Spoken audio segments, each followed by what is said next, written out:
We're explaining Java's write single quote java.net.SocketTimeoutException write single quote error. This timeout happens when a network operation, like connecting to a server or sending data, takes longer than you've allowed. It's essentially a "I waited too long and got nothing back" message from your Java program. 1. Understanding the cause. The primary reason is slow or unreliable network connections. Perhaps the server is overloaded, experiencing outages, or the connection is simply too slow.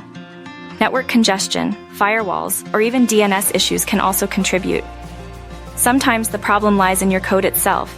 Perhaps you're trying to reach a server that doesn't exist or is unreachable from your location. 2. Identifying the error. When this exception is thrown, you'll see write single quote java.net.SocketTimeoutException, write single quote in your error logs or stack trace. This clearly signals a timeout problem. 3. Handling the timeout. The best approach is using try-catch blocks in your code to gracefully handle the exception. Within the catch block, you should implement error handling logic. This might involve retrying the operation after a short delay, logging the error for debugging, or presenting a user-friendly message indicating a connection problem. For example, you might set a maximum number of retries to avoid infinite loops. 4. Setting timeouts. Java provides ways to configure timeouts. For socket objects, methods like setSoTimeout control how long the program waits for data. Similar settings exist for other network classes. Properly setting these timeouts is crucial to prevent your application from hanging indefinitely. You'll need to find a balance. A short timeout reduces wait time, but risks triggering the exception even when a connection is slow, but eventually successful. A long timeout prevents premature exceptions, but leaves your program waiting needlessly when problems persist. 5. Debugging and troubleshooting.